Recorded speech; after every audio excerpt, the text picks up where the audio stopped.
नमस्कार. आज आपण एका अशा आध्यात्मिक क्रांतीबद्दल बोलणार आहोत जिने मध्ययुगीन भारताचा चेहरामोराच बदलून टाकला. हो, ही होती भक्ती चळवळ. प्रेमाच्या आणि श्रद्धेच्या बळावर समाजाला एक नवी दिशा देणारी एक जबरदस्त चळवळ. कधी विचार केलाय की जर मोक्ष मिळवण्याचा मार्ग मोठमोठ्या किचकट विधींमधून नाही तर अगदी साध्या सरळ प्रेमातून जात असेल तर?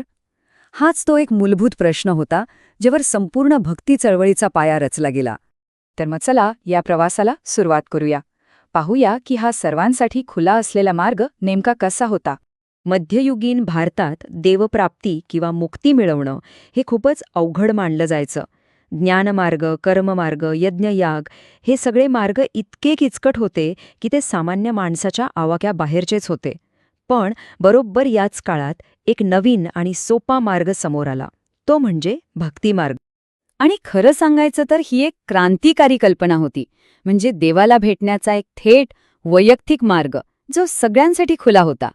यात जात, पंथ किंवा लिंग कसलंच बंधन नव्हतं. तर ही भक्ती म्हणजे नेमकं काय? सोप्या भाषेत सांगायचं तर भक्ती म्हणजे देवावर पूर्ण विश्वास ठेवणं आणि स्वतःला पूर्णपणे त्याच्या स्वाधीन करणं. हा देवाशी एक थेट नातं जोडण्याचा मार्ग होता. या मार्गाची 3 मुख्य तत्त्व होती.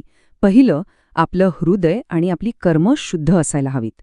दुसरं, आपलं मन शुद्ध आणि एकाग्र असावं. आणि तिसरं, कोणतीही अट न ठेवता देवाला पूर्णपणे शरण जाणं. हीच होती भक्तिमार्गाची मूळ शिकवण. बरं, ह्या आध्यात्मिक क्रांतीचं नेतृत्व काही महान संतांनी केलं. आपण ह्या विश्लेषणात त्यापैकी 3 प्रमुख संतांवर लक्ष केंद्रित करणार आहोत: रामानंद, कबीर आणि चैतन्य महाप्रभू. चला सुरुवात करूया रामानंदांपासून, ज्यांनी समाजातील अनेक बंधनं तोडून काढण्याचं धाडसी काम केलं. रामानंद यांचा जन्म प्रयागमधल्या एका ब्राह्मण कुटुंबात झाला होता. ते स्वतः एक मोठे विद्वान होते, पण तरीही त्याने भक्तीचा संदेश उत्तर भारतातल्या अगदी सामान्य लोकांपर्यंत नेला. त्यांची कर्मभूमी होती वाराणसी. आणि त्यांचा हा संदेश बघा किती महत्वाचा आहे. ते म्हणाले, जातीपाती कुणी विचारू नका, जो देवाला भजतो तो देवाचाच असतो. या एका वाक्यातून त्यांनी त्या काळातल्या कठोर जातीय व्यवस्थेवर थेट प्रहार केला होता. आता आपण वळूया कबीरांकडे, ज्यांना एकतेचे विणकर म्हणूनही ओळखलं जातं. कबीर हे रामानंदांचेच सर्वात प्रसिद्ध शिष्य होते. ते वाराणसीतल्या एका विणकर कुटुंबात वाढले होते आणि त्यामुळेच त्यांचा दृष्टिकोन हा सामान्य माणसाच्या जगण्याशी जोडलेला होता.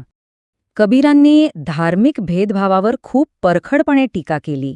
अनेकेश्वरवाद, जातीप्रथा या सगळ्याला त्यांनी विरोध केला. त्यांची शिकवण अगदी साधी आणि स्पष्ट होती.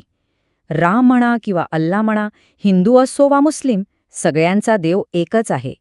त्यांनी आपली शिकवण लोकांपर्यंत पोहोचवण्यासाठी दोहे रचले. आणि ह्या दोह्यांची खासियत अशी की आजही उत्तर भारतातले हिंदू आणि मुस्लिम दोघेही मोठ्या श्रद्धेने त्यांचे दोहे गातात. हे त्यांच्या विचारांच्या ताकदीचं सगळ्यात मोठं उदाहरण आहे. चला आता भेटूया आपल्या तिसऱ्या संतांना, चैतन्य महाप्रभू. त्यांनी भक्तीला केवळ एक विचार नाही तर एक आनंदमय अनुभव म्हणून लोकांसमोर ठेवलं. बंगालमध्ये चैतन्य महाप्रभूंनी कृष्ण भक्तीचा मार्ग खूप लोकप्रिय केला. ते फक्त उपदेश देत नव्हते, तर ते स्वतः कृष्णाचं गुणगाण गात, नाचत, भक्तीमध्ये अक्षरशः तल्लीन होऊन जायचे. त्यांची शिकवणही तितकीच प्रभावी होती.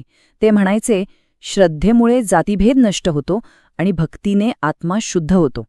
म्हणजे पुन्हा एकदा भक्ती ही सर्व सामाजिक भेदभावांच्या पलीकडे आहे, हाच विचार इथे अधोरेखित होतो. तर मग या सगळ्या महान संतांच्या विचारांचा एकत्रित परिणाम काय झाला? त्यांनी आपल्या मागे एकतेचा आणि समानतेचा एक खूप मोठा अमूल्य वारसा ठेवला. ह्या भक्ती चळवळीचा प्रभाव खरंच खूप खोलवर आणि दूरगामी होता.